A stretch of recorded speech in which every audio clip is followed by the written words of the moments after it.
Some men spend their whole lives building a reputation, but in the Wild West, it only takes one bullet to destroy it. The outlaws thought they had it all figured out. They burned a ranch, took a woman, held her for ransom. They thought she was just another prize, just another man's weakness waiting to be exploited. They didn't know the truth, not until it was too late. Because the woman they kidnapped wasn't just a rancher's wife. She was a ghost from an era of blood and dust, a name whispered in fear long before they were even old enough to hold a gun, a name they should have never forgotten, a name that should have stayed buried. But legends don't die. They wait, and when they return, they leave no survivors. This is the story of Iron Hand. Quick pause before we continue. Welcome to Fabled Frames. Tell us where in the world you're watching from. If you're enjoying these stories, make sure to hit subscribe, cause tomorrow's story is going to be mind-blowing. The desert wind howled through the canyon like a ghostly whisper, rattling the dry brush and sending dust swirling around the crackling fire. The night was closing in, the sky painted in deep purples and bruised oranges as the last remnants of sunlight bled into the horizon. The outlaws sat in a loose circle, their faces half hidden by the flickering glow, eyes glinting with greed and anticipation. Tonight was the night. Jed Mercer, a man whose very name sent chills through the frontier, sat on a rock at the head of the group, methodically sharpening his knife. The long, thin blade gleamed in the firelight, a wicked reflection of the man himself, cold, sharp, and merciless. He was a legend in the outlaw world, a killer, a thief, a man who had never once failed to take what he wanted. And tonight, he wanted Thomas Graves' wife. Graves was one of the wealthiest cattle ranchers in the territory, a man who had built his empire through sweat, blood, and a ruthless business sense. His land stretched for miles, his cattle roamed by the thousands, and his house, a grand fortress of timber and stone, was said to contain a hidden vault filled with gold. Every outlaw in the region had whispered about it, but no one had ever been fool enough to try and take it. Until now. Mercer ran the edge of his blade across his thumb, testing its sharpness before slipping it back into the sheath on his belt. Around him, his men were laughing, swapping stories, but the air was thick with tension. This was not just another job. This was the kind of heist that made legends or got men killed. "You sure about this, boss?" Pike, a lanky man with a scar running down his cheek, leaned forward, his fingers drumming against his revolver. "Ain't never hit a place like this before. Graves is rich, but he ain't soft. He's got men. Good ones." Mercer smirked, rolling a cigarette between his fingers before lighting it. He took a slow drag, letting the smoke curl from his lips as he spoke. "Ain't about Graves. It's about the woman." He exhaled. "A man like that, he'll do anything for her." The group fell silent, considering his words. Caroline Graves. She was said to be the most beautiful woman in the territory, a lady of grace and dignity. She had come from back east, they said, a high-born woman who had fallen in love with a rugged cattle baron and left behind a life of wealth and refinement. To the men around the fire, she was a trophy, something delicate, something breakable. Mercer had spent weeks watching the ranch, studying the woman from afar. She moved like someone who had never known real fear, her head held high, her back straight. She wasn't like the dusty saloon girls they were used to, or the weathered ranch women who had spent their lives fighting against the harsh land.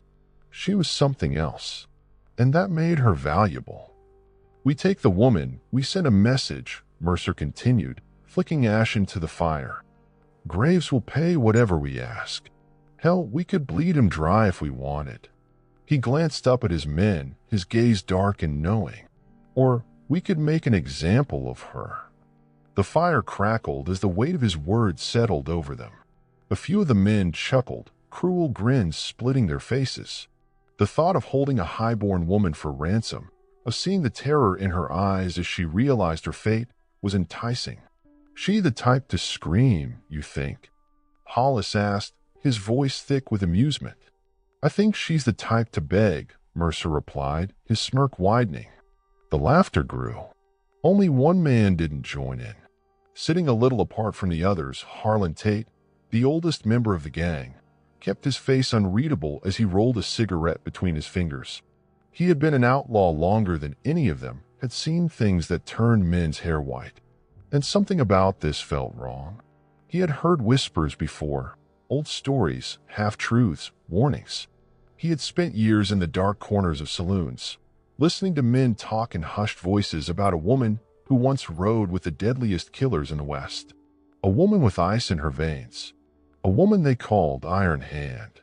And though it had been years since he had last heard that name spoken, something about Caroline Graves bothered him. He hadn't seen her up close, but there was something in the way Mercer had spoken of her. He took a slow drag of his cigarette and exhaled, watching the smoke rise into the night like an omen.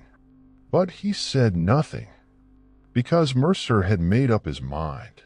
He stood, brushing the dust from his coat, and reached for his rifle.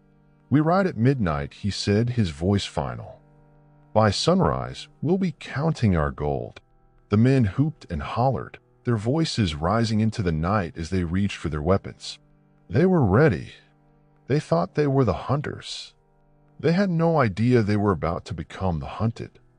Midnight draped the desert in a thick, suffocating darkness, the kind that swallowed sound and turned the world into an endless void of black and shadow. The wind had died down, leaving the air unsettlingly still, and the only movement came from the faint rustling of dry leaves and the distant howl of a coyote, its call a lonely, eerie echo across the plains. The Graves Ranch sat in the heart of this silence, its sprawling land stretching for miles in every direction, a kingdom built from sweat and blood, its fences standing like the ribs of some long-dead beast. Lantern light flickered dimly in the windows of the main house, but the ranch itself slept soundly, unaware that death was riding in fast. Jed Mercer led his gang through the open fields with the ease of a man who had done this 100 times before, his movements deliberate, controlled, every step calculated to keep the horses quiet as they closed in on the grand house. The cattle stirred in their pens as the gang slithered through the shadows, the low grunts of the animals blending with the soft creak of leather and the whisper of boots against dirt. Mercer raised a gloved hand, signaling the men to fan out, their figures becoming ghosts in the night as they took their positions.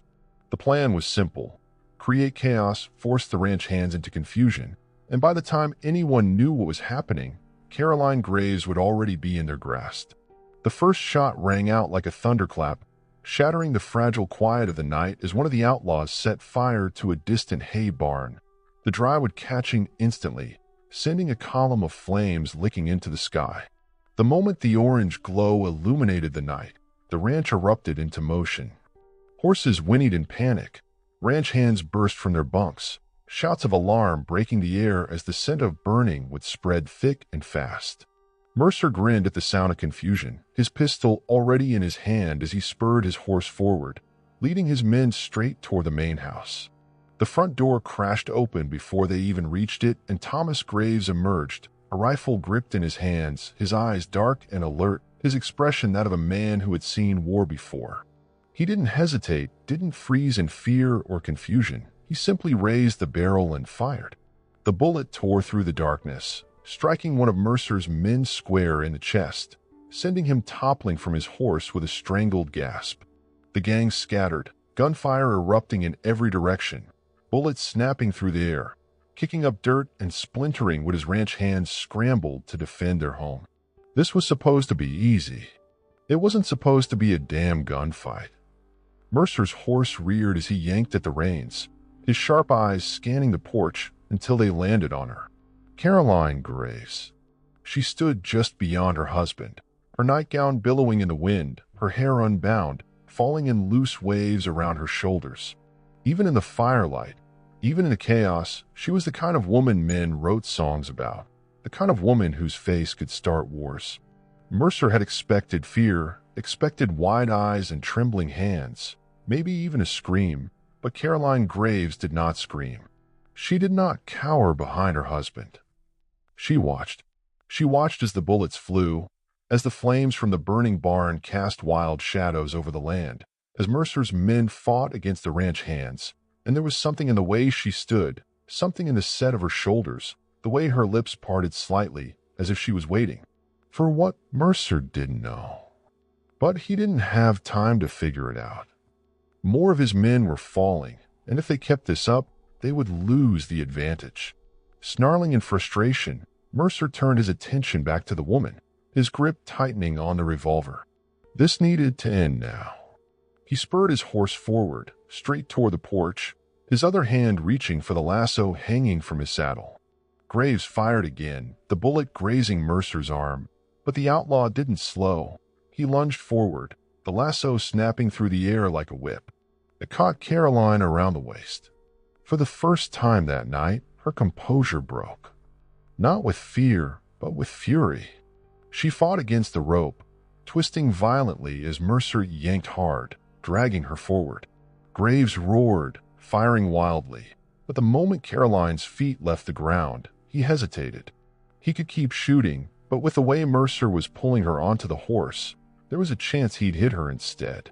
That hesitation cost him. Pike appeared at his flank, a knife flashing in the firelight before he plunged it deep into Graves' side. The rancher let out a strangled sound, his rifle slipping from his grasp as he staggered back, collapsing onto the wooden floor of the porch. Caroline screamed, not in fear, but in rage. Her hands clawed at the rope, at Mercer's arm, at anything she could reach, but he had her now. With a sharp pull, he threw her onto his horse, wrapping an iron grip around her waist as he wheeled the animal around. The gang was already retreating, some on foot, some wounded, but all making their way toward the open desert. They had what they came for. Mercer didn't look back at the ranch, didn't check to see if Graves was still alive. It didn't matter. The man was as good as dead, and once Caroline saw reason, once she understood that there was no escaping this, she would behave. But as they rode into the dark, her body pressed tight against his. He felt her shift. It wasn't the usual trembling of a frightened woman, not the panicked, shallow breathing of someone overwhelmed by fear. Her muscles were tight, her body coiled, not in terror, but in waiting. She wasn't breaking. She was watching, calculating. And though he didn't know it yet, Jed Mercer had just made the worst mistake of his life. The desert stretched endless and silent under the cold gaze of the moon, its pale light casting long, eerie shadows across the shifting dunes and jagged rock formations that jutted out of the earth like the ribs of some long-dead beast. The only sound was the rhythmic pounding of hooves against the hardened ground, a steady, unrelenting drumbeat as Jed Mercer and his gang rode deeper into the wilderness, their captive secured, their prize claimed.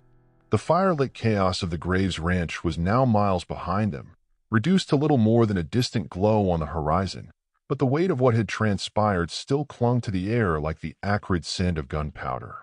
They had lost men, good men, and the job had been far bloodier than expected, but none of that mattered now. The hard part was over, and Mercer had what he wanted. Caroline Graves' rode slumped across the saddle in front of him, the rope still wound tightly around her wrists, her hair loose and wild from the struggle, her nightgown dirt-streaked and torn from where he had yanked her onto the horse. She had stopped fighting, for now. That pleased him. He had expected resistance, had anticipated the sobs, the desperate pleas for mercy, but she had gone silent. Not the kind of silence that came from fear, but something else, something that unnerved him, though he couldn't put his finger on why. He was used to women reacting a certain way in situations like this. Terror, hysteria, bargaining, submission. But Caroline Graves gave him none of it. She simply sat there, unmoving, her breathing steady despite the cold night air biting at her skin, her gaze fixed ahead as if she were merely waiting.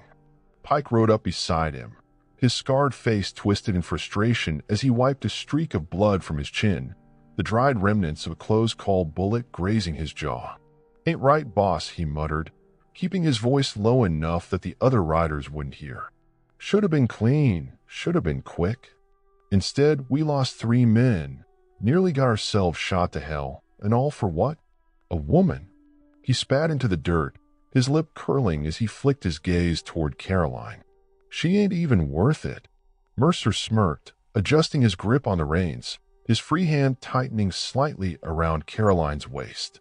"She's worth whatever Graves is willing to pay," he replied, his voice cool, controlled, unreadable. And if he don't pay? Pike pressed, his fingers tapping impatiently against his revolver. Then we cut our losses and make an example of her, Mercer said without hesitation, as if the thought of putting a bullet between her eyes was no more troubling than swatting a fly. For the first time since they had taken her, Caroline spoke. "That's an awful lot of talking about me," she murmured, her voice smooth, almost conversational, like they were discussing nothing more than the weather. "I'd say it's rude to act like I'm not here, but then again, I don't imagine you boys were raised with much in the way of manners." The sudden sound of her voice sent a ripple through the group. Several of the outlaws turned in their saddles, their eyes narrowing as if hearing her for the first time. Mercer felt it too, something shifting, something small but dangerous, like the first hairline crack in a dam before the flood. Pike's scowl deepened, his fingers curling into fists. "You got a sharp tongue for a woman in your position." Caroline tilted her head slightly, the moonlight catching the sharp angles of her face, the gleam in her eyes not one of fear, but of amusement. "And you've got a lot of scars for a man in yours," she said lightly, her gaze flicking to the jagged line running down his cheek. "Let me guess, bad habit of underestimating people." The men chuckled, not all of them, but enough. Pike's face darkened. He reached for his knife, but Mercer held up a hand, stopping him. "Easy, Pike," he drawled, keeping his expression carefully neutral as he studied Caroline. There was something off about her, something that didn't fit. This wasn't the first woman he had taken, nor the first time he had held leverage over a powerful man, but there was a presence about her that unsettled him. The way she sat in the saddle, even with her hands bound, the way she looked at them, not with helplessness but with quiet, assessing patience, he had seen that look before. Not on women. Not on victims. On killers. Mercer narrowed his eyes. "You're awful calm for someone who just watched her husband bleed out on a porch," he said, testing her, watching for the break, the crack, the telltale sign of a woman who was holding herself together by sheer willpower. Caroline smiled, just a little. "I was just thinking the same about you," she said. The air changed again, that subtle creeping unease thickening like storm clouds on the horizon. Mercer could feel the weight of his men's eyes, the way they were watching, listening, waiting to see what their leader would do. The dynamic had shifted, the control that had been so firmly in Mercer's grasp now teetering just slightly, just enough for doubt to slip through the cracks. He could end it here. He could pull the gun from his hip, press it to her skull, and put a bullet in her brain, send a message to Graves' people that the time for negotiations was short, that his wife was not a woman worth waiting for. It would be easy. It would be clean. But Mercer had never been the kind of man to kill something just because it made him nervous. No, he was going to figure her out first. "We'll see how calm you are in the morning," he said finally, jerking the reins as he urged his horse forward, signaling the rest of the gang to keep moving. They rode on, the silence heavier now, the men throwing glances over their shoulders at Caroline as if seeing her for the first time, some shifting uncomfortably in their saddles, others gripping their weapons just a little tighter. She wasn't a rancher's wife. She was something else. And by the time they figured out what, it would already be too late. The gang rode hard through the night, pushing deeper into the Badlands where the law dared not follow, the jagged cliffs and twisting ravines swallowing them whole as if the desert itself sought to keep its worst secrets hidden. The horses kicked up dust that glowed silver in the moonlight, their labored breathing mixing with the steady jangle of spurs and the occasional creak of leather as the riders adjusted their saddles. The firelit chaos of the Graves Ranch was behind them, but its ghost still clung to the air, thick and unshakable, not just because of the blood spilled, but because of the woman they had taken. Caroline Graves rode in silence, her hands still bound, her posture impossibly straight for someone who had been dragged into the wilderness against her will. Her nightgown was torn at the hem, streaked with dust and dried blood that wasn't her own, and though she had barely spoken since her unsettling exchange with Pike, her presence was beginning to poison the gang like a slow-acting venom. It was in the way the men stole glances at her, how their laughter had died down to uneasy murmurs, how the usual boasting and crude jokes that filled the night air after a successful job had been replaced by something colder, sharper. Mercer noticed it, of course. He wasn't a fool. He had run with men like these long enough to recognize when something was fracturing beneath the surface, when the unity that bound a gang together began to split at the seams. They had lost 3 men at the ranch, good men, and instead of celebrating their winnings, instead of feeling the thrill of a well-executed job, they were restless, watching the woman with a kind of wariness reserved for something unpredictable, something that could not be trusted. They reached their campsite just before dawn, a hidden hollow carved into the rock face, shielded on all sides by towering cliffs that provided cover from prying eyes. A dying river ran along the edge of the camp, its water little more than a sluggish trickle, but was enough for the horses, enough to settle the dust that clung to their throats. The gang dismounted, some tending to the animals, others dropping onto their bedrolls with exhaustion, but no one truly rested. Not yet. Not with her there. Mercer dismounted last, his boots hitting the dirt with a dull thud as he tied his horse to a gnarled tree, his sharp eyes flicking toward Caroline. "Get her off the damn horse," he muttered, not caring who did it as long as she was handled. Pike was the first to move, still simmering from their earlier exchange, his irritation barely restrained as he grabbed Caroline by the arm and yanked her down, the force of it enough to make most women stumble. But Caroline didn't stumble. She landed on her feet with an unnatural grace, straightened her shoulders, and rolled out the stiffness from the ride as if she had merely been inconvenienced rather than kidnapped in the dead of night. She lifted her gaze, her eyes cool and unreadable, sweeping across the men in a slow, deliberate study, and in that moment, it wasn't her that looked like the outsider, it was them. Hollis, a thick-set man with a gut that hung over his belt, rubbed at the stubble on his chin, shifting uncomfortably under her gaze. "Ain't right," he muttered under his breath. "Ain't never seen a woman act like that before." "She's just putting on a front," Pike snapped, dragging her toward a nearby tree where he looped the rope around the trunk, securing her wrists. "Ain't the first high and mighty lady to think she's better than us. Give it a few hours, she'll break like the rest." "I wouldn't be so sure," Harlan Tate muttered, lighting a cigarette, his old, weathered eyes locked onto Caroline like he was trying to remember something, trying to place a half-forgotten memory that was just out of reach. Seen that look before. Mercer turned his head sharply at that, something in Tate's tone putting him on edge. "What the hell are you talking about?" Tate exhaled slowly, the smoke curling into the early morning air. "Back when I was running with the Dawson gang, years ago," he said, his voice low, like he wasn't sure if he wanted to keep talking but couldn't help himself. "We picked up a bounty once. Woman. Pretty thing, but something was off about her. Just like this one." He gestured toward Caroline without looking at her, his focus still on the past. "She didn't beg, didn't cry. Just sat there, real quiet, real still. Next thing we knew, half the men were dead, and by the time the sun rose, she was gone." A silence settled over the camp, thick and stifling. "You saying she reminds you of that woman?" Hollis asked, his voice uneasy. Tate took another slow drag of his cigarette, then exhaled through his nose. "I'm saying there's women you take for ransom, and then there's women you should leave the hell alone." Pike scoffed, shaking his head. "That's horse shit. She's just another spoiled rich girl, and by the time we put a knife to her throat, she'll be crying like the rest." At that, for the first time since arriving at the camp, Caroline laughed. It was a soft, low sound, not forced, not frantic, but something else entirely, genuine amusement. It sent a chill down Mercer's spine, though he'd never admit it, because it wasn't the laugh of a woman who had just lost everything, who had watched her husband bleed out, who was bound and surrounded by outlaws. No, it was the kind of laugh a wolf makes when it watches a pack of dogs argue over who gets to bite first. Mercer took a slow step toward her, ignoring the way the rest of the gang tensed slightly, their unease deepening. He crouched down so they were eye level, studying her face, searching for cracks, for anything that might reveal who she truly was.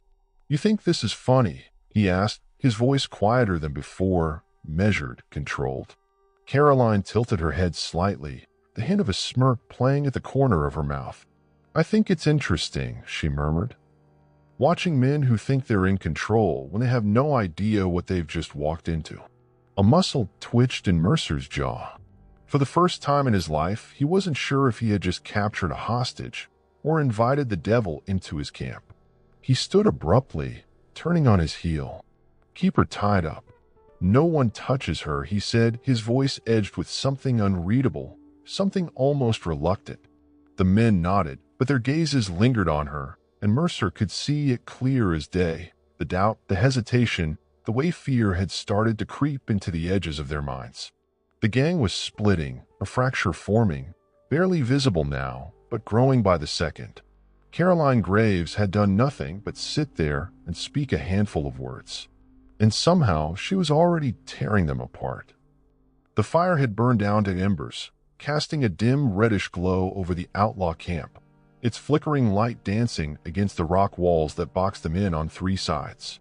The air was thick with the scent of sweat, gunpowder, and the faint, lingering smoke of the distant fires they had left in their wake.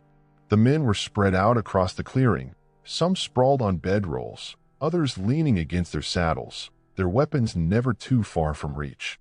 The horses had quieted, their breathing steady, their bodies still slick with the sweat of the hard ride through the night. The only sound was the occasional crackle of the fire and the deep, slow breathing of exhausted men who had spent the past 12 hours killing, riding, and running from the past.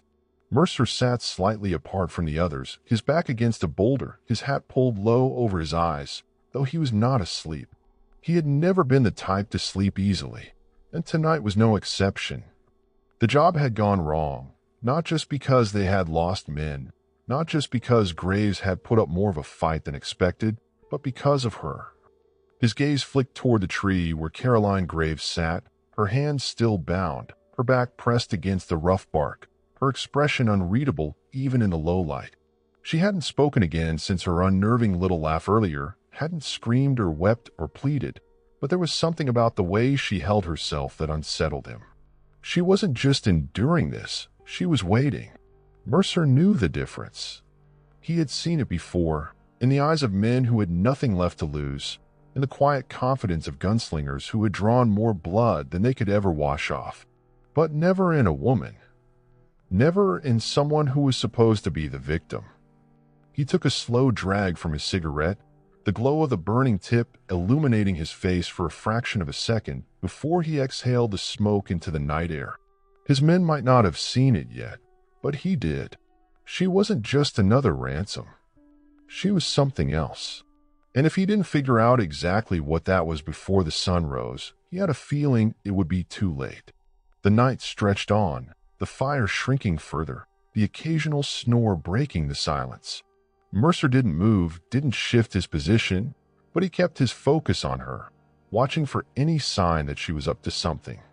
He had left two men on watch, Pike and Hollis, two of his best, meanest, most trigger-happy men, and yet his gut was still tight, his instincts clawing at him like a warning he couldn't quite place. Then he saw it. A shift so small it could have been mistaken for the wind. Caroline had barely moved, but her fingers were working at something he couldn't quite see from this angle. The fire was too dim, the shadows too thick, but Mercer knew the movements of someone working at a knot, knew the way a person breathed when they were trying to make themselves smaller, less noticeable when they were biding their time. His pulse kicked up slightly. She's been waiting. Pike, oblivious, stood a few feet away, leaning against a rock with his arms crossed over his chest, his rifle resting loosely against his hip. Hollis was on the other side of the camp, half asleep, his head drooping forward, his fingers barely holding onto the revolver in his lap. Mercer gritted his teeth. Idiots. He should have told them to tie her hands behind her back, should have made damn sure they checked the knots, but it was too late for that now. She was moving again, barely, but he saw the shift in her shoulders, saw the slow, steady way she flexed her wrists. It was subtle, careful, but he knew that kind of patience, knew the discipline it took to work at something like that for hours without drawing attention to it. This wasn't luck. She had done this before. And then, all at once, she was free. It happened in a single breath, so fast it barely registered before she was already moving. Her hand snapped forward, her fingers curling around Pike's belt, yanking his knife free from its sheath in one fluid motion.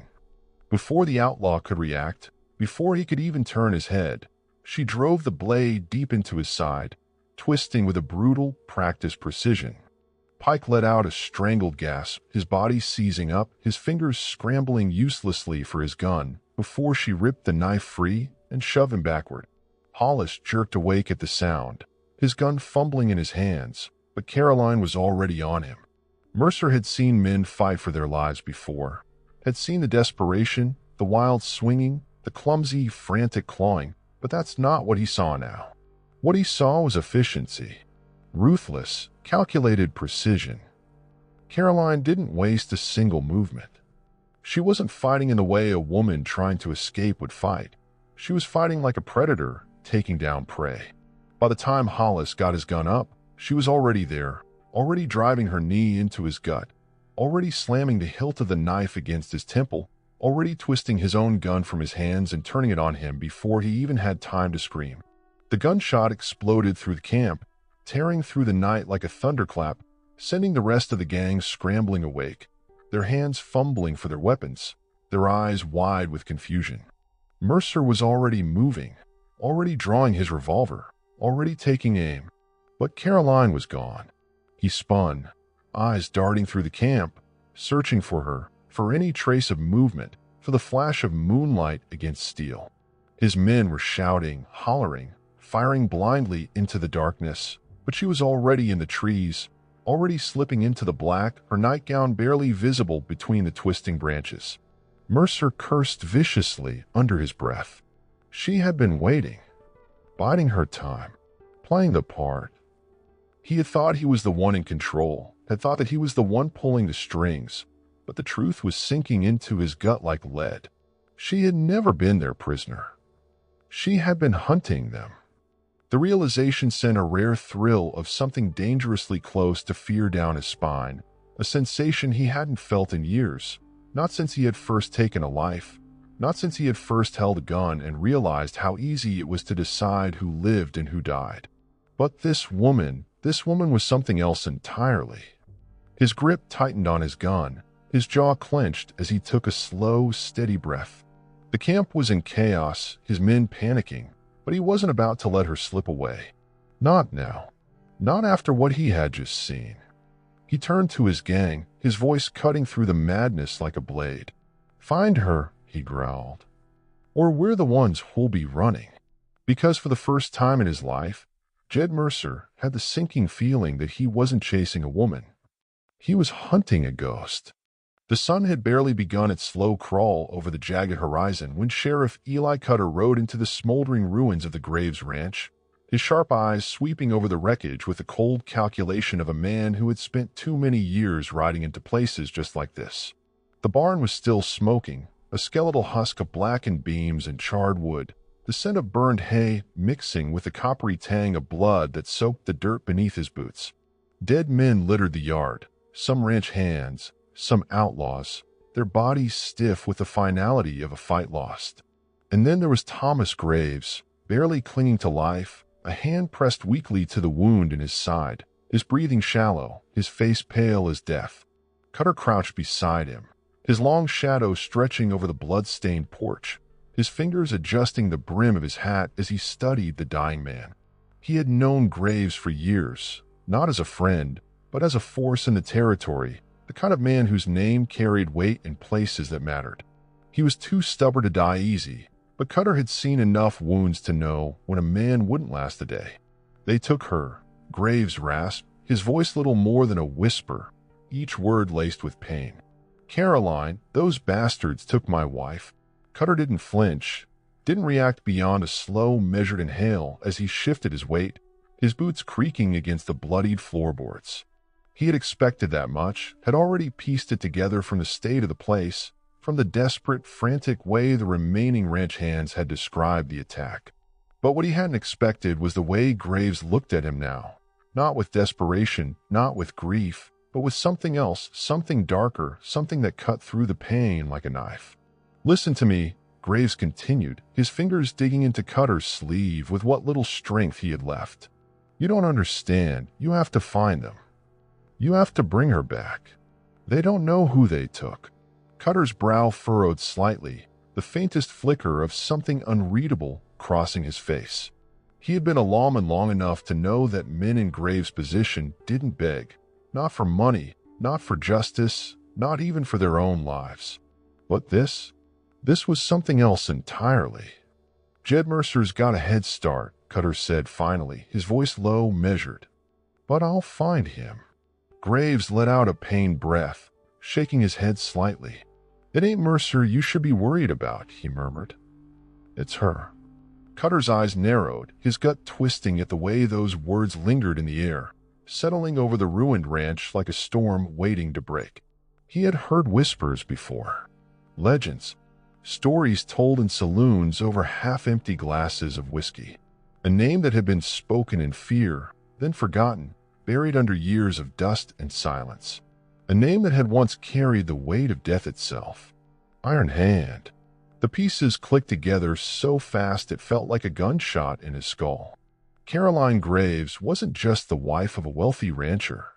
She wasn't some helpless woman stolen in the night. She was the ghost of a past no one dared speak of, a name that had been erased from history not because it had been forgotten, but because the men who remembered it were too afraid to say it aloud. And now she was out there, free. Cutter pushed himself to his feet, his jaw tightening as he turned to the remaining ranch hands, his voice cutting through the heavy morning air like the crack of a whip. "Get a wagon ready," he ordered. "Take Graves to the doctor in town. He won't make it, but he sure as hell ain't dying here." He adjusted his belt, his fingers brushing over the worn handle of his revolver, as his gaze drifted toward the empty horizon where the outlaws had vanished just hours before. "You riding after them, Sheriff?" one of the ranch hands asked, his voice tinged with a kind of reverence only desperate men could muster. Cutter exhaled slowly, tilting his hat lower over his brow. "Not after them," he muttered. "After her." The pursuit began at sunrise. His horse was fast, a sleek, black beast built for endurance, its hoofs kicking up clouds of dust as he rode hard across the open land, following the faint, broken trail left behind by Mercer's men. The outlaws had taken the long way, veering through canyons and riverbeds, trying to shake any pursuers, but Cutter had been riding these lands long before they had learned how to hold a gun. They were predictable. He had hunted men like Mercer before, killers, thieves, desperate scum looking for easy money, but this time it wasn't about catching them. This time it was about catching her before she finished what she had already started. Hours passed in relentless pursuit, the sun climbing higher, burning away the early morning chill, leaving only the brutal heat of the desert pressing against his skin. Cutter didn't stop. He didn't slow. Every moment wasted was another moment Mercer's gang spent digging their own graves. By midday, he spotted the first body. It was slumped over a rock, blood dried black against the sun-bleached stone, a bullet hole clean through the skull. One of Mercer's men. By afternoon, he found another. This one hadn't died quick, his throat slit with a level of precision Cutter had only seen once before years ago, back when he was still too young to understand what true killers looked like. The body was already stiff, his gun still holstered, meaning he hadn't even had time to draw before it was over. She was cutting them down one by one. Cutter slowed his horse slightly, his lips pressing into a thin line as he surveyed the scene, his mind working fast, piecing together what had happened. She wasn't just running. She wasn't just escaping. She was hunting. And by the time she was done, Mercer wouldn't have a gang left to lead. The sheriff straightened in his saddle, adjusting the rifle strap to his back before kicking his horse forward again. Faster now, more urgent. The outlaws thought they had stolen something valuable, thought they had taken a bargaining chip that would bring them gold and power, but they had taken the wrong woman. And now she was coming for them. Cutter had to find her first, had to reach Mercer before she wiped him and his men off the face of the earth. Not to save them, they deserved what was coming. But because if Caroline Graves was truly the woman from the stories, if she was really the ghost that had been whispered about in outlaw circles for years, then this wasn't just about revenge. This was about something much bigger. Because if she had returned, if Iron Hand was riding again, then the blood that had already been spilled was just the beginning. And God help the men who stood in her way. The sun dipped low over the desert, staining the sky in deep streaks of crimson and gold, the dying light stretching long shadows across the cracked earth as the heat of the day slowly bled into the cold grasp of night. The outlaw camp lay in disarray, a ghost of what it had been just a few hours prior. The once boisterous gang now a fractured, paranoid collection of men who could feel death breathing down their necks. The scent of blood still clung thick in the air, mixing with sweat and fear, the unmistakable stench of men who had been hunted. They had started with 12 riders. Now only 6 remained. Mercer stood near the dying embers of the campfire, his face unreadable beneath the shadow of his hat, his fingers curling around the grip of his revolver in a way that told anyone watching that he was fighting the urge to put a bullet in something or someone. The bodies of Pike and Hollis were still where they had fallen, their blood soaking into the dry dirt, their glassy, lifeless eyes staring into nothing. The others hadn't been as lucky, picked off in the dark, one by one, with an efficiency that had shattered whatever was left of the gang's confidence. The men who remained sat on edge, their hands never straying far from their weapons, their gazes darting toward the tree line every time the wind shifted, as if expecting the shadows to move, as if expecting her to still be out there, watching, waiting, ready to finish what she had started. "She's doing this on purpose," Harlan Tate muttered, his voice low, steady, but edged with something that sounded dangerously close to respect. He was the only one who wasn't visibly shaking, the only one who had seen enough death to recognize what's happening, what this was. "She ain't just running, boss.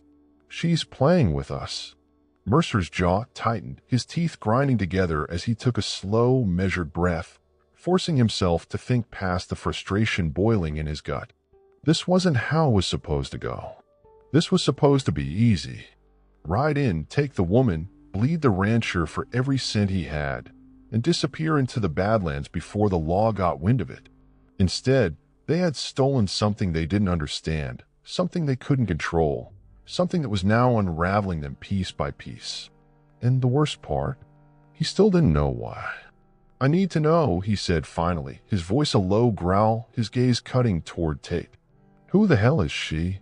Tate exhaled slowly, flicking his cigarette into the dirt before looking up, his expression grim, like a man who had just seen a legend crawl out of the grave. "You ever hear of Iron Hand?" he asked, his voice quiet, almost reluctant, as if saying the name aloud might summon something worse than the devil himself. Silence fell over the camp. Mercer felt it, the way the air seemed to grow heavier, the way the men shifted, some of them stiffening, some of them pretending not to recognize the name, as if ignorance might protect them from what was coming. But Mercer wasn't a fool. He knew that name. Everyone who had lived long enough on this side of the law had heard it, whispered in the back rooms of saloons, spoken in hushed tones by men who had survived things they didn't like to talk about. Iron Hand wasn't a person. Iron Hand was a legend. And yet, Tate was looking at him like the legend was sitting somewhere out in that darkness, watching them right now, waiting for the right moment to strike.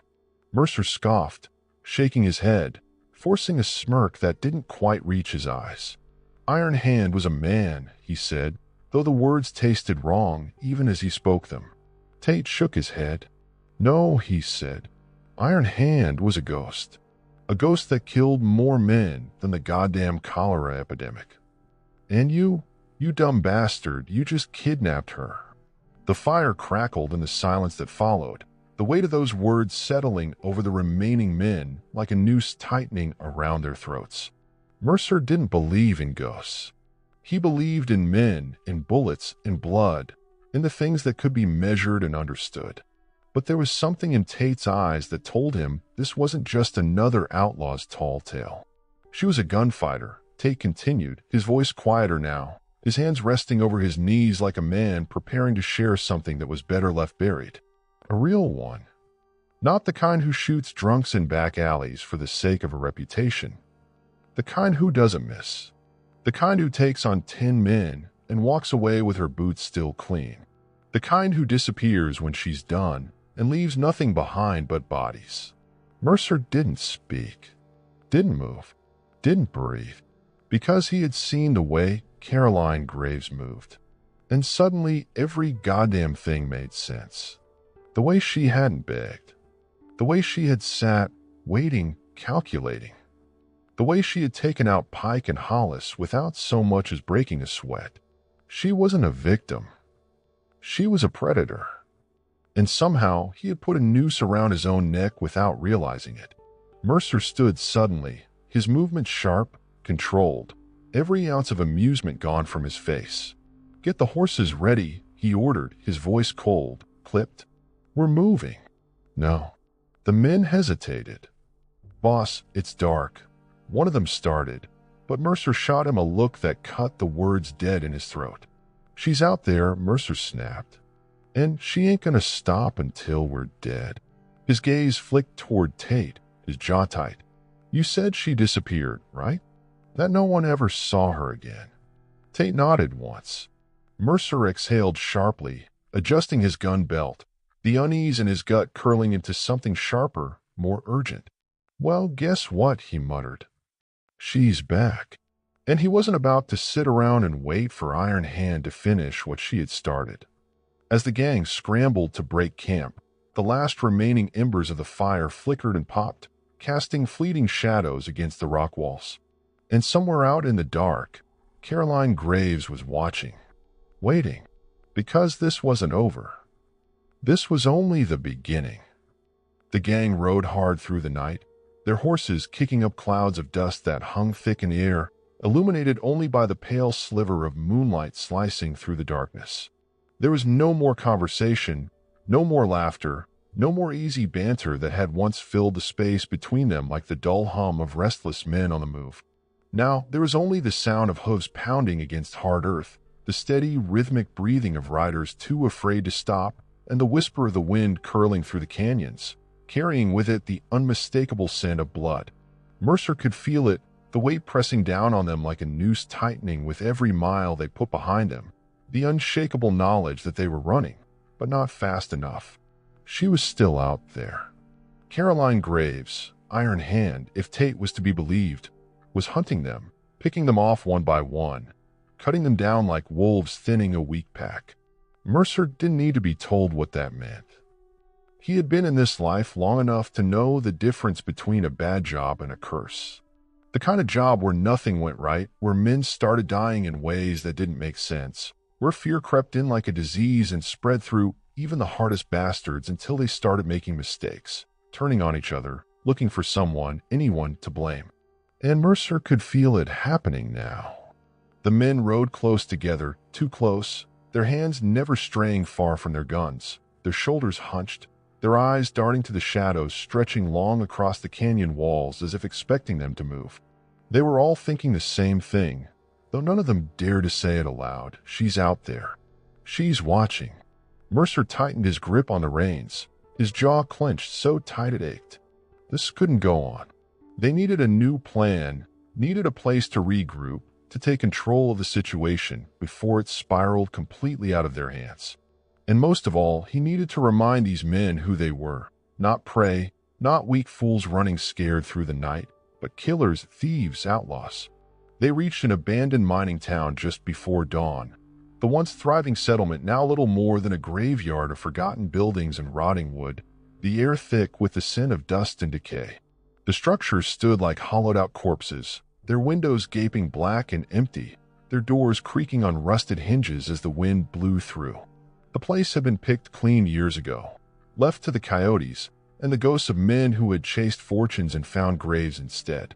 Mercer pulled his horse to a stop in the center of the street, his sharp gaze sweeping over the buildings, checking the rooftops, the alleyways, the dark spaces where a gunman could wait unseen. His instincts told him they were alone for now. But that wouldn't last. "Set up here," he ordered, dismounting, his boots hitting the dirt with a dull thud. "We need a plan, and I need every one of you thinking straight before we get picked off like goddamn rabbits." The men didn't argue, but they didn't move fast either. Fear made men slow, made them second-guess, made them hesitate when they should be acting. Mercer hated it. Hated the way it slithered into a man's spine and made him weak. It had to end. Tate, Mercer barked, turning toward the older outlaw, the only one who seemed to have even a shred of his wits left. Tell me what you know. The truth this time. Tate exhaled, rolling his shoulders as he swung down from his saddle, his face unreadable beneath the brim of his hat. You already know the truth, boss, he muttered. You just don't want to believe it. Mercer's patience was wearing thin.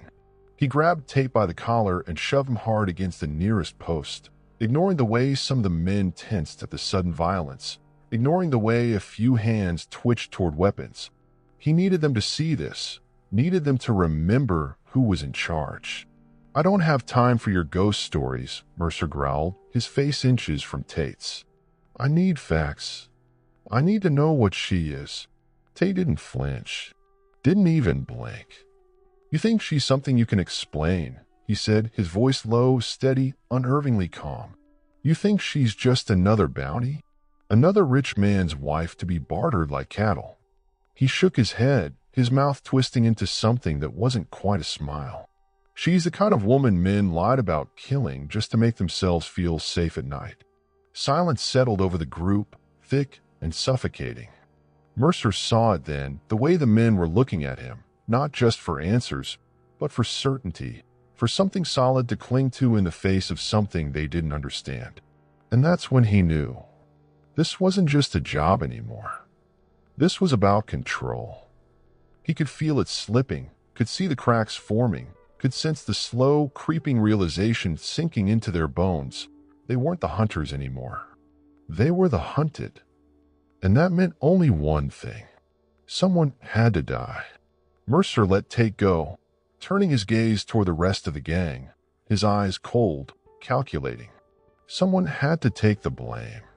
Someone had to be the reason everything was going wrong. It couldn't be him. It sure as hell couldn't be her. So that left them. And Mercer knew exactly who it was going to be. His gaze landed on Lyle. Lyle had been jumpier than the rest, slower to move, quicker to flinch, always looking over his shoulder like he expected a bullet to find him at any moment. That kind of fear was contagious. It spread like a sickness, got men thinking dangerous things, got them doubting their own shadows. Mercer didn't give him time to argue, didn't let the moment stretch. He moved fast, his revolver already in his hand before Lyle even realized what was happening. The gun roaring in the quiet of the dead town, the sound bouncing off the hollowed-out buildings like a hammer striking steel. Lyle hit the dirt, a hole in his chest, his eyes wide with shock. The others froze. Mercer holstered his gun, his expression unreadable as he turned back toward the remaining men, letting the weight of the moment settle, letting them feel it, letting them understand. This is what happens, he said, his voice calm, controlled, final. You run, you hesitate, you let fear make a decision for you. No one spoke. No one moved. The lesson had been learned. Mercer exhaled, tipping his hat back slightly as he looked toward the horizon, where the sun was beginning to rise, spilling its golden light over the forgotten town. They had until nightfall. By then, Caroline Graves would come for them. And Mercer would be damned if he wasn't ready for her. The first whispers began before the sun was fully in the sky, carried on the wind like an omen, slipping through the cracks of the ruined mining town and slithering into the ears of men who were already standing too close to the edge of panic.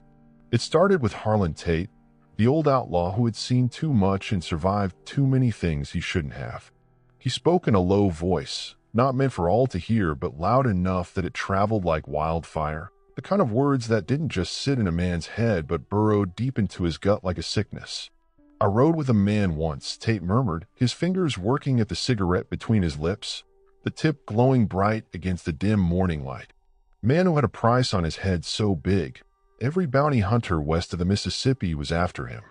He killed 12 men in a single night, got shot 3 times doing it, and still walked out breathing. That man was afraid of one person. The others listened, though they pretended not to. No one wanted to acknowledge the fear that had already wrapped itself around their throats. Tate exhaled, the smoke curling into the dusty air as he let the words settle, let them fester. That person wasn't no lawman, no bounty hunter, no goddamn sheriff. He tapped his cigarette against the side of his boot, his eyes narrowing as they lifted toward the horizon, as if he half expected to see a figure already standing there waiting. It was a woman. The silence that followed was thick, heavy, suffocating. No one had to ask who he was talking about. They all knew. The name was already spreading, carried beyond their small, broken camp, bleeding into the outlaw circles like a slow-moving plague. Iron Hand was back, and that changed everything. Mercer felt it happening, felt the slow, creeping shift in the air, the way the fear that had been focused on him just hours before was turning into something else, something that no bullet or threat could undo. The kind of fear that made men reckless, made them choose between fight or flight. He had spent years keeping men like this under his thumb, keeping them controlled, keeping them afraid of him, not because he was the fastest, not because he was the strongest, but because he was the smartest. But now something bigger had entered the game, something that not even he could control. And worse, something he didn't understand. He knew killers, knew them better than he knew himself. He had spent years in their company, had laughed and bled and drank with them, had put bullets in men and watched the light leave their eyes without feeling a single ounce of regret. But this was different, because killers did not scare killers. And yet, even Tate looked afraid. Mercer adjusted his stance, rolling his shoulders as he took a slow step toward the fire where the remaining men had gathered, their eyes darting toward him like they were expecting answers, expecting him to tell them something that would make this all make sense. But he had nothing. Nothing except a name that had crawled out of the grave, a name that should have stayed buried, a name that had been whispered over poker tables and spilled whiskey, a name that had been met with laughter because legends weren't real. But now they were starting to wonder. Hollis had been shot. Pike had been stabbed. Lyle had been executed in front of them like a goddamn warning. And they still hadn't seen her. Mercer turned his gaze toward the sky, toward the slow-moving clouds that drifted lazily above them, toward the endless stretch of land that had once felt like his. He had always believed in power, in control, in the simple, undeniable truth that a man's fate was determined by the strength of his will and the steadiness of his gun hand. But this was something else. This was something older, something colder. The wind shifted, bringing with it the distant echo of a bird call. But it wasn't a bird. Mercer stiffened, his jaw clenching as he realized what was. A whistle. Low, slow, deliberate. His fingers tightened around the grip of his revolver as his eyes darted toward the nearest rooftop, the nearest alleyway, the nearest shadow. He didn't see her, but she was there, watching, hunting. The others heard it too. They knew what it meant. It wasn't just a sound. It was a message, and Mercer understood it well enough. Run or die. Harlan Tate exhaled slowly, his cigarette forgotten between his fingers, his face unreadable. Told you, he murmured. The men started moving before Mercer even had time to stop them. One of them, a younger outlaw named Jackson, barely 20, a kid who had never seen real fear until now, grabbed his horse and took off, his spurs kicking hard, his breath coming fast and shallow. Another, an older man named Reese, followed a second later, muttering curses under his breath, his face pale as he yanked himself into the saddle. Mercer snarled, his temper flaring hot, his patience snapping like a brittle bone as he turned toward them. "You run now," he growled, his voice cutting through the rising panic like a knife, "and you're dead before you make it 2 miles. But they weren't listening, because fear had already won. Jackson was the first to fall. The shot rang out so clean, so precise, that for a half second, no one even realized what had happened. One moment, he was riding, his hands gripping the reins, his breath coming in frantic, panicked gasps. The next, his body was limp, sliding from the saddle, hitting the dirt before his horse had even finished its next stride. The bullet had taken him clean through the skull. One shot. Mercer barely had time to react before Reese was next. His scream was sharp and short, cut off before it could fully leave his throat as his chest exploded in red. Then silence. The kind of silence that sat deep in the bones, the kind of silence that came before the end. Mercer didn't move, didn't breathe, didn't even blink. Because he understood now. This wasn't fear. This wasn't a legend. This was a reckoning. An iron hand had come to collect. The silence was thick, the kind that settled like a heavy fog over the land, pressing down on the remaining men with an almost physical weight, suffocating, relentless, a silence that was no longer just an absence of sound, but a living, breathing thing that had coiled itself around them like a noose waiting to snap tight. The bodies of Jackson and Reese lay motionless in the dust, their blood sinking into the thirsty earth, their wide, glassy eyes staring up at nothing, their deaths so fast, so clean, so precise that it was almost surgical. One shot each. No hesitation. No wasted movement. No mercy. And yet, they still couldn't see her. Mercer stood at the center of the ghost town's main street, his hands curled into fists, his teeth clenched so tight his jaw ached, his pulse hammering beneath his skin in a slow, steady drumbeat. He had lost men before, had seen bodies hit the ground, had killed his fair share of fools who thought they could outdraw him, but this was different. This was the first time he had ever felt what it was like to be on the wrong side of the gun. Not outnumbered, not outgunned, but outmatched. She was out there. Somewhere. He could feel it, the same way a man could feel the storm before it broke, the air charged with an energy that raised the hairs on his arms, that made the blood run cold in his veins. She wasn't running. She wasn't hiding. She was here. And she was waiting. The remaining men were no better than cornered animals now, their eyes darting wildly, their breath coming in short, panicked bursts, their fingers twitching over their triggers as if the weight of their own guns might somehow save them. They weren't thinking anymore. They were just reacting. That's how Mercer knew they were already dead. Harlan Tate was the only one who hadn't moved, his shoulders squared, his gaze fixed on the surrounding buildings, his expression unreadable, like a man watching the inevitable play out in real time. He had seen this before. Mercer could see it in the way he stood, in the way his jaw remained set, in the way his hand rested on his revolver. Not gripping it, not drawing it, just holding it, as if he already knew it wouldn't make a difference. "We need to go," one of the remaining men muttered, his voice shaking, barely more than a whisper, as if he was afraid of speaking too loudly, afraid that if he acknowledged the truth, it would suddenly become real. "We can't stay here.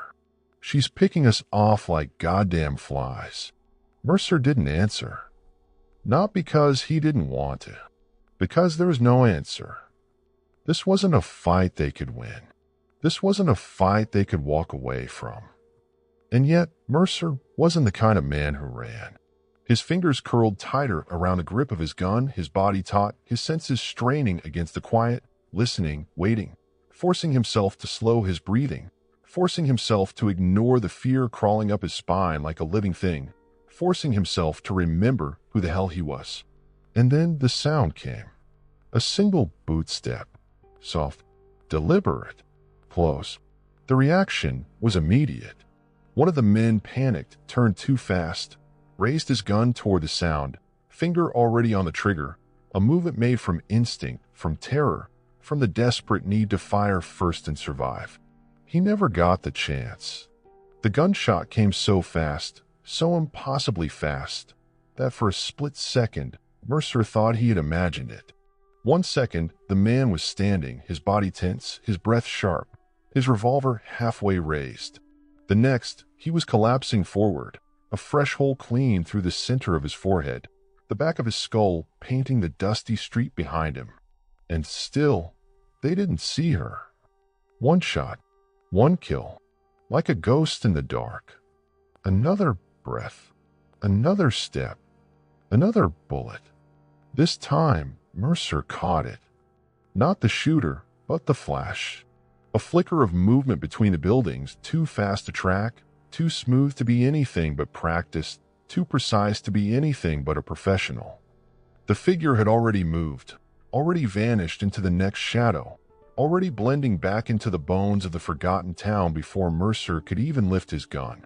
Another man hit the ground. Tate exhaled slowly. "We're dead men," he murmured, almost to himself. Mercer ignored him. There was still a chance. He had spent his whole life cheating death. He wasn't about to let some goddamn ghost take that away from him. Another shot. The last man fell. And then silence.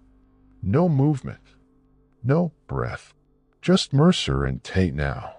Tate didn't reach for his gun. Didn't even flinch. He just stood there, shoulders squared, waiting for the inevitable. Mercer, on the other hand, was already turning, already moving, already calculating the only way out of this alive. "She's playing with you," Tate said, his voice low, steady. Mercer's fingers tightened on his revolver. His jaw locked so tight he thought his teeth might crack. "Then let's see if she still wants to play when the bullets go both ways." Tate chuckled, a dry, humorless sound. "She's already won, boss. You just ain't figured it out yet." Mercer didn't listen. He couldn't. Because if he did, if he stopped, if he let himself think for even a second, he would realize what was really happening. This wasn't just a fight. This was an execution. And Mercer had been the last to know. A shadow moved, a whisper of fabric, a flicker of steel, and Mercer finally saw her. Standing at the end of the street, silhouetted against the rising sun, a pistol still smoking in one hand, a knife glinting in the other, her posture relaxed, easy, the kind of stance only held by someone who knew, with absolute certainty, that she had already won. Caroline Graves. Iron Hand. Mercer didn't breathe. Tate let out a slow exhale. "Reckon that's checkmate," he muttered. Mercer lifted his gun. An iron hand moved. The morning sun had barely begun its slow climb over the broken horizon, painting the ghost town in long streaks of light that did nothing to warm the air, did nothing to push back the cold weight of death that hung thick over the bodies littering the street. The silence was absolute, suffocating, the kind of silence that came only after violence had run its course and left nothing behind but ghosts and regret. Mercer could feel the weight of it pressing down on him, thick in his throat, in his lungs, in his goddamn bones.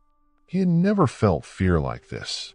He had been in more gunfights than he could count, had put men in the ground, had walked through the smoke of battle with the certainty of a man who believed himself untouchable. But he had never faced something like her. Caroline Graves, Iron Hand, stood at the far end of the street, motionless, patient, the way a rattlesnake coiled before the strike. The long, dust-covered hem of her nightgown was torn and stained, hanging loosely around her legs, but she looked nothing like the delicate rancher's wife Mercer had first imagined. No, this was a killer. A gunslinger whose name had once been whispered across saloon tables, whose legend had been buried so deep in the past that most had dismissed her as nothing more than a story. And yet, here she was. Mercer wasn't fool enough to believe in ghosts. But in that moment, staring at her, gun still raised, heart pounding so hard he could hear it in his ears, he thought maybe he had been wrong. His grip on the revolver was tight, too tight, the sweat slicking his fingers, making the steel feel foreign, heavy, uncertain. He had always been the one to pull first, always been the one to set the pace of a fight, always been the one to decide who lived and who died. But now Caroline Graves was deciding, and Mercer had never in his life felt what it was like to be on the other side of that decision. Tate was still alive, somehow, standing beside him, unmoving, watching, waiting. Mercer had expected him to run, expected him to turn on him the way desperate men always did when the odds were stacked too high, but Tate had done nothing. He had just stood there, eyes unreadable, fingers resting lightly on the grip of his pistol, like he knew something Mercer didn't. The wind shifted. A subtle movement. The fabric of Caroline's dress barely stirred. But it was enough. Mercer fired. The shot was good. Or it should have been. A clean, sharp pull of the trigger, a well-aimed bullet. But the second the hammer clicked, he knew. He was too slow. Too late. Because Caroline was already moving. She twisted, shifting her weight with the kind of effortless precision that didn't belong to someone who had spent the last decade playing house on a ranch, the kind of movement that only came from years of gunfighting, from a lifetime of learning exactly how to read a man's hand, how to see the bullet before it was even fired. The gunshot cracked through the morning air, but the bullet never found its mark. And then she shot back. Mercer barely had time to process it before the pain exploded in his shoulder, a burning, searing agony that sent him stumbling backward, his vision blurring at the edges, his fingers going numb. His revolver slipped from his grip, clattering against the dirt, useless now, meaningless now, because it was over. She had won. He hit the ground hard, blood soaking into the dust beneath him, his breath coming in sharp, ragged gasps, the weight of his own failure crushing him in ways he had never thought possible. He heard the soft click of boots against the dirt, steady, unhurried, deliberate. She was coming closer. He tried to move, tried to lift his head, tried to find some way out of this, but there was none. And then another sound. Hoofbeats. Fast. Hard. Coming from behind her. For the first time since this nightmare had started, Caroline Graves turned. And that's when Mercer saw him. Thomas Graves. Riding hard, his face drawn, pale, the bandages wrapped around his sides stained deep with blood, but his hands steady on the reins, his rifle leveled. Caroline. His voice cut through the air, sharp and commanding. She froze. It was the first moment of hesitation Mercer had seen from her. The first crack. And that was all the opening he needed. Ignoring the screaming pain in his shoulder, Mercer lunged, his fingers closing around the grip of his fallen revolver, pulling it up, aiming, firing. But he wasn't fast enough. Not this time. Caroline turned back too quickly, too smoothly, too damn fast, and before Mercer could even pull the trigger, her boot caught him hard in the chest, knocking the air from his lungs, sending him sprawling once more, the gun slipping from his grasp a second time. And this time, she didn't let him reach for it. She was on him before he could react, one knee pressing down on his wounded shoulder, the barrel of her gun pressed cold and final against his forehead, her breath even, steady, controlled. The way a predator looked at something already dead. The world stopped. No one spoke. Even the wind went still. For the first time in his life, Jed Mercer knew what it was like to be helpless. Thomas dismounted, moving slowly, deliberately, as if afraid that one wrong step might push this moment over the edge. He took a breath, his gaze locked on his wife, not with anger, not with fear, but with something Mercer couldn't quite name. And then softly, Caroline. Let him go. She didn't move, didn't blink, didn't lower the gun. Mercer didn't breathe. Thomas stepped closer, his voice calm, low, filled with something heavier than just words. You don't have to do this, he said. You never did. Something flickered in her eyes. Something Mercer hadn't expected. Pain, regret, something older, deeper. For a single second, it almost looked like she was considering it. And then, without a word, without a sound, she stood. She stepped back, lowered the gun, turned, and walked away. Mercer didn't understand it. Didn't understand why. But he was alive, and that was all that mattered. For now. Because as Caroline Graves mounted her horse, as Thomas watched her with something too broken to be called relief, as the dust began to settle over the bodies of the dead, Mercer realized something cold and undeniable. She hadn't let him go. She had spared him. And there was nothing more terrifying than owing your life to a woman like her. The wind carried the stench of blood and gunpowder through the abandoned streets, twisting through the skeletal remains of the ghost town, rattling loose shutters, and sending dust spiraling into the pale morning light. The bodies of Mercer's men lay where they had fallen, their deaths so swift, so precise, that they almost seemed frozen in time, monuments to a mistake that could never be undone. The only ones left standing were Caroline Graves, Thomas Graves, Jed Mercer, and Harlan Tate. The rest had been wiped from the earth, erased by a woman who should have never existed in the first place. Mercer sat in the dirt, one hand pressed to his bleeding shoulder, his face pale beneath the streaks of sweat and grime, his breaths coming sharp and ragged as he tried to make sense of what had just happened. His gun lay several feet away, useless now, just another piece of metal lost in the dust. Caroline had spared him. He didn't know why. He didn't understand what had just happened, why she had hesitated when all logic, all instinct, all reason told him that she should have pulled the trigger and ended it. But what he did know was this: he wasn't going to die on his knees. Not here. Not now. He forced himself to move, slow, deliberate, careful not to make any sudden motions that would make Caroline change her mind. His fingers flexed against the dirt, his muscles tensing as he prepared himself to lunge, to grab for his revolver, to take the chance even if it was the last damn thing he did. And then Tate moved first. Mercer barely had time to register the shift before the older outlaw was reaching for his gun, his movements fast for a man his age, his hand curling around the worn handle of his revolver with an ease that spoke of decades spent in the company of death. The gun was up before anyone could react. But it wasn't aimed at Caroline. It was aimed at Mercer. A gunshot cracked through the morning air. Pain exploded in Mercer's side, just below the ribs, a sharp, searing agony that sent him sprawling backward, his body hitting the dirt with a dull, heavy thud. For a moment, his mind couldn't process it, couldn't wrap itself around what had just happened, why Tate's gun was still smoking, why his own blood was soaking into his shirt, warm and sticky against his skin. And then he understood. Betrayal. Pure. Cold. Simple. He coughed, the taste of iron flooding his mouth, his vision swimming, and when he looked up, Tate was standing over him. "Sorry, boss," Tate muttered, though his voice lacked even a shred of remorse, his expression blank, his shoulders loose, his gun still pointed downward, still steady, still ready. "But I don't take orders from dead men." Mercer tried to laugh. It came out as a strangled, wet sound, his lungs burning, his body screaming as he struggled to breathe. "Son of a bitch," he rasped, his voice barely more than a whisper. "You always planned on this, didn't you?" Tate tilted his head slightly, as if considering it, as if trying to decide whether or not to give Mercer the truth. Then, after a beat, he nodded. "Ain't personal," he said. But that was a lie.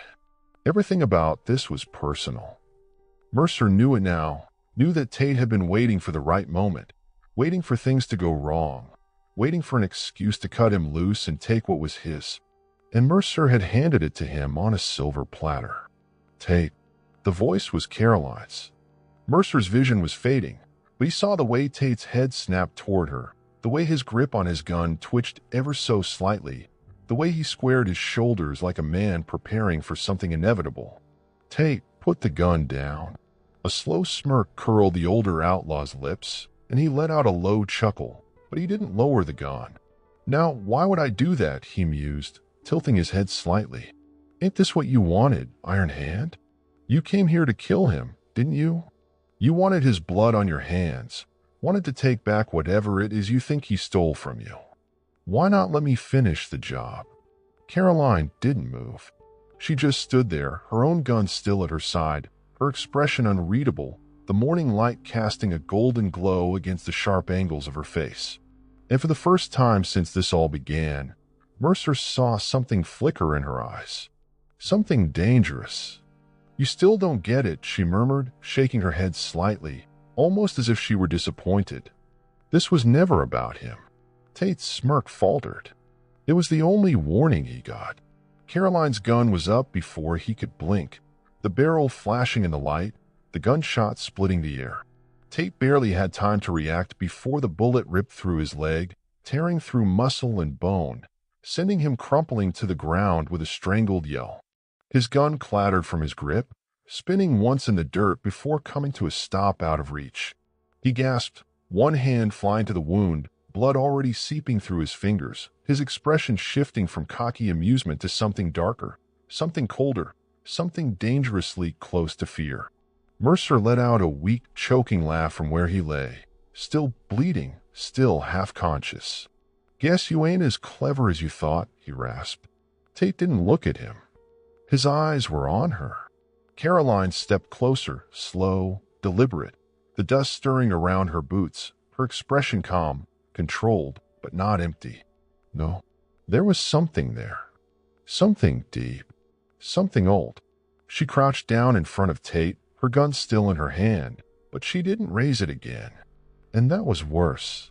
Because Mercer could tell, so could Tate. She wasn't going to kill him. She was going to leave him like this. Bleeding. Broken. Defeated. And for a man like Tate, that was a death worse than any bullet. "You should have run when you had the chance," Caroline said softly, her voice barely above a whisper.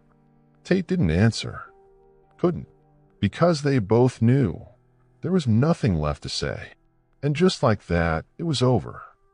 Caroline stood, sliding her gun back into its holster, turning away from Tate as if he no longer mattered, as if he had never mattered, as if his fate had already been decided the moment he pulled that trigger on Mercer. Mercer tried to speak, tried to understand what had just happened, why he was still breathing, why he was still alive when he should have been the one buried in the dust with the rest of them. But Caroline didn't look at him, didn't speak, didn't give him the answers he wanted. She just walked away. And Mercer realized too late. She had never come here for revenge.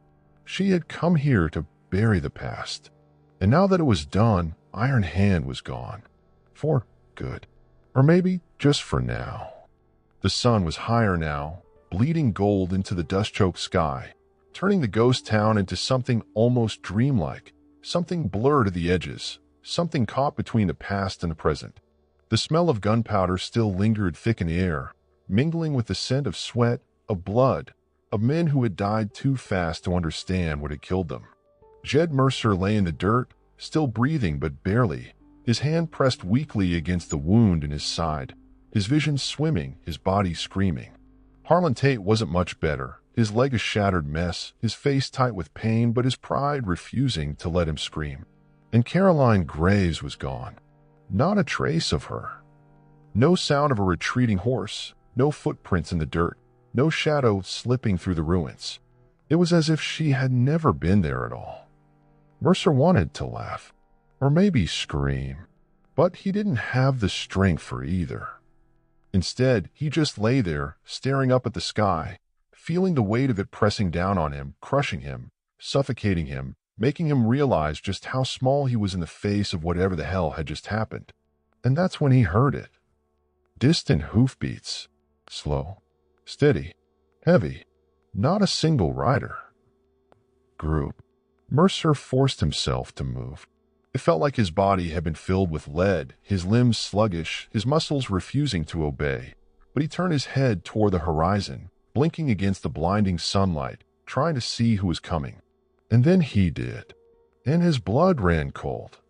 They came in a line, moving like shadows against the rising heat, the dust curling in thick clouds beneath the weight of their horses, the sun glinting off gunmetal and dark leather, their faces hidden beneath wide-brimmed hats, their bodies wrapped in dusters that flowed like the black wings of carrion birds. 5, 10, 15 riders. At the front, leading them like a man riding into a kingdom that was already his, was the Outlaw King. The man Mercer had spent the last decade trying to avoid. The man who had ruled the frontier with blood and fire, with a reputation so large it made legends look small, with a body count so high no lawman had dared try to count it. Clayton Kane. Mercer felt his breath catch, his pulse spike, his body tighten with something close to panic, because he knew, with absolute certainty, that if Kane had come, this was far from over. Kane rode slow, deliberate, his posture loose in the saddle, like a man who had never once worried about an ambush, never once worried about death, never once doubted that the world belonged to him. And maybe in some ways it did. The men behind him didn't speak, didn't shift, didn't do anything but ride in perfect silence, their movements disciplined, their hands never straying far from their weapons. These weren't outlaws. These were killers. And they weren't here by accident. Mercer swallowed hard, forcing himself upright, fighting back the wave of nausea that threatened to drag him back to the dirt. Pain tore through his side, but it didn't matter now, because there were bigger things to be afraid of. Kane's eyes found him immediately. Mercer felt the weight of that gaze, felt it press against his ribs, felt it settle in his chest like the first sign of a heart attack. Then Kane smiled, and Mercer knew he was already dead. The Outlaw King reined in his horse just a few feet away, the others fanning out behind him like an army waiting for a signal, their presence so overwhelming that even the dead seemed to shrink away. Kane tilted his head slightly, looking Mercer over, taking in the blood, the dirt, the sheer disaster of what was left of his gang. Then, in that slow, calm, gravel-rich voice that had sent better men to their graves, Kane said, "Well, Jed, looks like you had yourself a rough night." Mercer wanted to speak, wanted to say something, anything. But what the hell could he say? He was sitting in the ruins of what had once been his crew, his plan, his power, and all of it had been stripped away by a single woman, a woman who had already vanished into the wind like she had never been there at all. So instead, he did the only thing he could. He laughed, a dry, cracked, painful sound, barely more than a breath, but real. Because what the hell else was there left to do? Kane watched him, that smile never leaving his face, and when Mercer finally managed to pull himself together enough to meet his gaze, he saw the truth in the Outlaw King's expression. This wasn't a visit. This wasn't a rescue. This was a judgment. Because Kane had heard the whispers. Kane had heard the name. Iron Hand was back. And in the outlaw world, that changed everything. "You know what I hate most, Mercer?" Kane said, swinging down from his horse, moving with a kind of slow, measured confidence that made it very clear no one here had the balls to challenge him. Mercer didn't answer. Didn't dare. Kane crouched down beside him, resting an elbow on his knee, his voice almost friendly. "I hate when men waste my goddamn time." Mercer's mouth felt dry. His throat was raw. He knew where this was going. "I gave you an opportunity," Kane continued, his smile fading slightly. "A chance to remind people why our kind still run these lands. A chance to put fear back in their hearts." His voice dropped slightly, the edge sharpening. "And what did you do, Jed?" Mercer swallowed. It wasn't supposed to go like this." Kane stared at him, unblinking, unforgiving. Then he exhaled slowly, shook his head, and stood. And Mercer knew he had just signed his own death warrant. Because Kane had come for Iron Hand. And now that he knew she was real, he wasn't leaving without her. The heat sat heavy over the ghost town, pressing down like a weight that refused to lift, thick with dust and the lingering stench of death. The morning sun had climbed higher now, turning the sky a pale, washed-out blue, bleaching the color from the world, making everything feel too bright, too sharp, too real. The kind of day where men died under a burning sun with their boots still on, their blood drying faster than the dirt could swallow it. The kind of day that made legends. Clayton Kane stood in the center of it all, his long coat barely stirring in the wind, his hat pulled low over his eyes, his expression unreadable, calm, patient, expectant. Behind him, his men were still as statues, each one a killer in his own right, each one waiting, watching, their hands resting on their holsters but not moving. Not yet. Because this wasn't just a fight. This was a reckoning. And they were waiting for her. Jed Mercer knew it. Knew it the way a man knew when the noose had already been slipped around his neck. Knew it the way he could feel the noonday heat cooking the blood that was still oozing from his side, the wound Tate had given him turning every breath into a slow, painful reminder that his time was almost up. He had never felt helpless before. But now he did, because he wasn't in control of what happened next. She was, and Kane knew it too. That's why he wasn't in a hurry. That's why he had taken his time, why he hadn't put a bullet in Mercer's head yet, why he was just standing there waiting. Because Clayton Kane wasn't here for him. Kane was here for her. The woman who had turned the entire outlaw world on its head in a single night.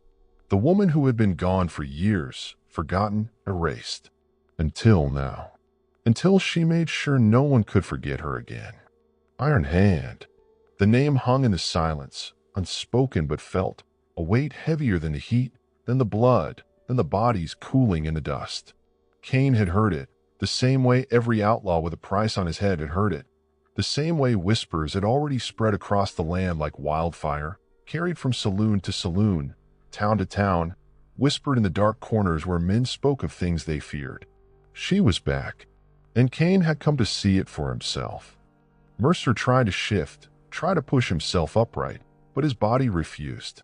His vision blurred, his breath hitched, and the pain in his side roared to life like fire in his veins, making him sag back against the dirt, weak, broken. He was nothing now. This wasn't his story anymore. It was hers. The wind shifted. And then a voice. "Looking for me, Cain." Everything stopped. The sound of boots against the dirt. Slow, measured, deliberate. The sound of a woman who wasn't afraid. Mercer barely had the strength to lift his head, but he didn't have to, because she was already there. Caroline Graves stepped out of the ruins of a building that had once been a saloon, her silhouette sharp against the blinding light, her gun hanging at her side, her eyes locked on Cain with the kind of calm that only came from a person who had seen death, touched it, lived in its shadow, and walked away without flinching. No hesitation. No uncertainty. She had been expecting this. Cain tilted his head slightly, his lips curling into the smallest hint of a smile, but it wasn't amusement. It was something darker. Something hungry. Well, he murmured, his voice low, gravel-rich, carrying just enough amusement to be dangerous. "Would you look at that? Guess the stories are true." Caroline didn't blink. "Guess so." Silence. A single bead of sweat traced down Mercer's temple as he watched them, barely breathing, barely daring to breathe. Cain's hand flexed against his holster. Not a threat, not yet, but a reminder. A reminder that this wasn't just a conversation. It was a countdown. "I heard you were dead," Cain continued, his voice still too calm. Caroline smirked. "Disappointed?" Cain chuckled, shaking his head slightly. "Hell no. I'm impressed." His gaze flicked to Mercer, then to the bodies scattered across the town, his expression unreadable. "What you did here, damn fine work. Haven't seen a crew cut down this fast since the war." His eyes met hers again, something colder behind them now. "But that's the problem, isn't it?" Caroline didn't move, didn't react, didn't even breathe. Cain took a slow step forward, rolling his shoulders like a man settling into something familiar. "See, I don't like change. I don't like disruptions. And what you did here, it's a goddamn earthquake." He exhaled slowly, shaking his head. "I got men asking questions now. I got folks wondering what it means when a dead legend rises again. And I don't like when people wonder. That's when things get messy." His fingers twitched. Mercer saw it. So did Caroline. So did every man standing behind Cain, every gunfighter waiting in the wings, every outlaw holding his breath. The moment was coming. That last heartbeat before everything exploded. Caroline tilted her head slightly, her expression unreadable, her grip tightening just enough around a revolver at her hip to be noticed. "So what now?" she asked, her voice smooth even. Cain smiled and drew, faster than a blink. But not fast enough, because Caroline was already moving. The gunshot cracked like thunder. And Cain, Clayton Cain, the outlaw king, the legend, the fear, the power, stumbled. His hat hit the ground first, then his knees. His gun was still clutched in his hand, still cocked, but it never fired, because Caroline had shot him clean through the wrist. He stared at it, disbelieving, stunned, furious. Blood dripped into the dust. Silence. Caroline exhaled slowly. "You should have left me buried, Cain." Cain lifted his head, his teeth bared, his jaw tight, his whole body shaking with rage. And for the first time in his life, he had no answer. Because he had lost. An iron hand was still standing. The silence that followed was unnatural, thick with the weight of something that had never happened before, something no outlaw, no lawman, no soul in this dying stretch of land had ever seen. Clayton Kane was kneeling, bleeding, beaten. His revolver, the same one that had sent more men to the grave than anyone could count, hung limp in his hand, the blood from his shattered wrist dripping onto the dry, cracked earth beneath him, sinking into the dust like an offering to the past. No one moved. Not Mercer, whose breath was coming in short, ragged gasps, his own blood pooling beneath him, his body barely holding on.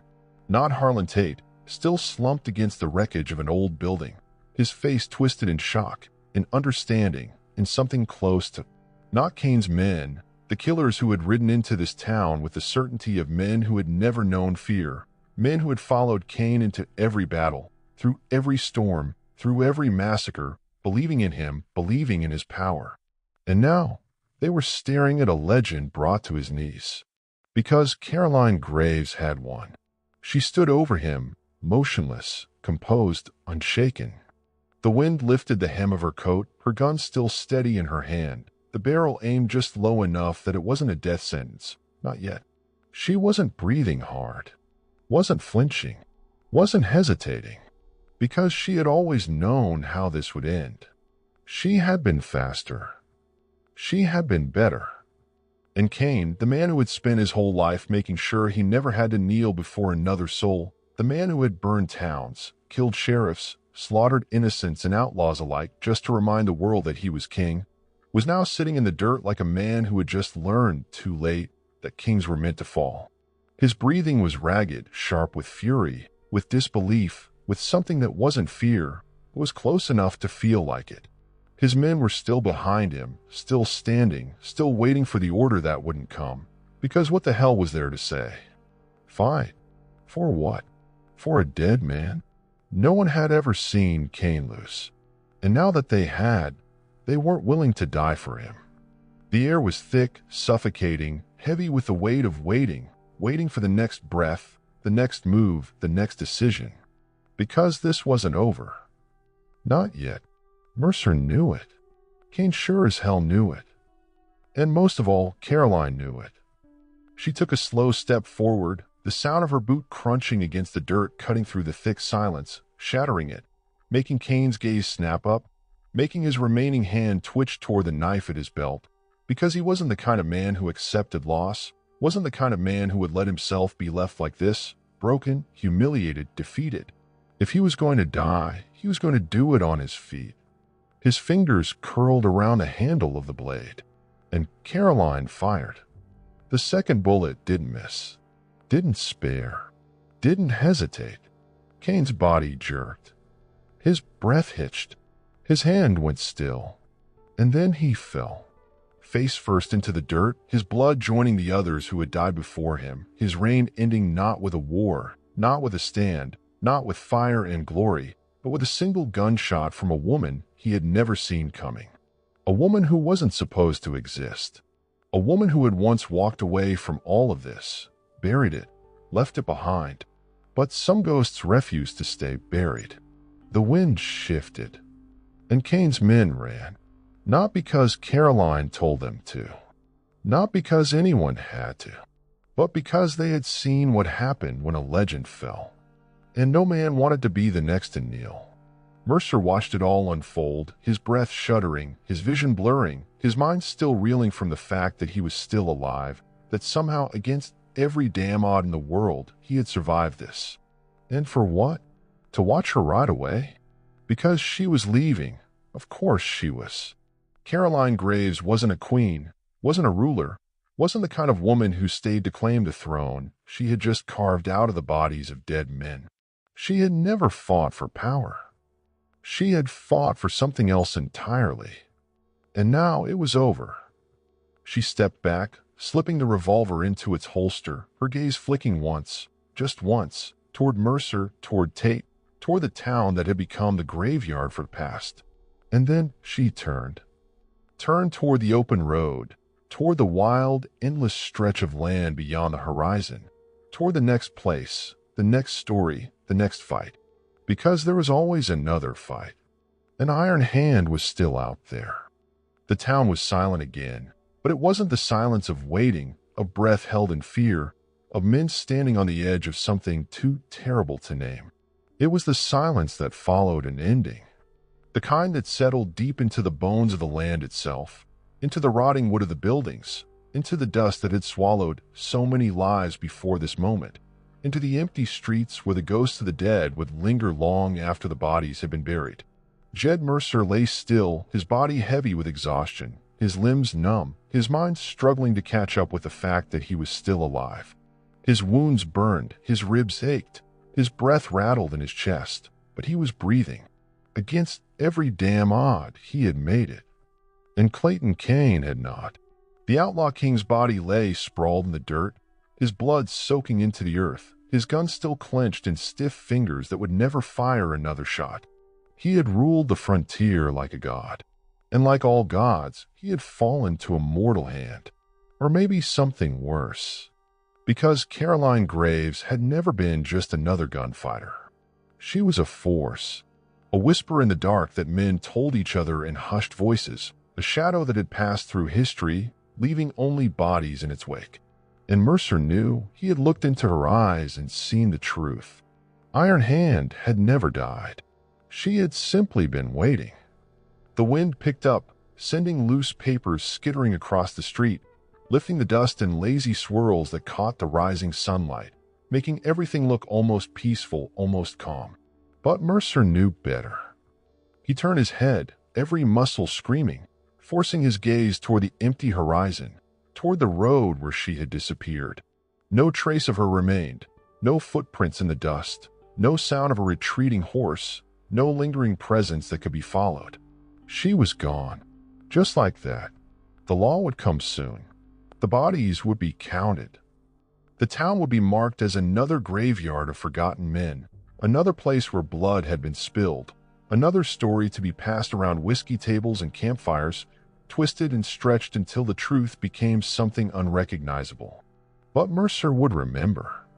He would remember the way she had moved, like a ghost in the wind, the way she had fought, like a storm that couldn't be stopped, the way she had looked at him, at Cain, at Tate, at all of them, like she had already decided who lived and who died. And that was the moment Mercer understood. Caroline Graves hadn't come back to kill Cain. She hadn't come back for revenge, or justice, or some final act of closure. She had come back to remind the world who she was. And now the world would never forget. Because a legend isn't just a story. It isn't just a name passed around from one man to the next. A legend is something bigger than the truth. Something that never dies. The sound of distant hoofbeats reached Mercer's ears, faint, almost like an echo. He wasn't sure if they were real, if they were hers, or if his mind was playing tricks on him, filling in the space where she used to be. It didn't matter. Because he knew the truth now. Iron Hand was still out there. And God help the next man who thought he could take what was hers.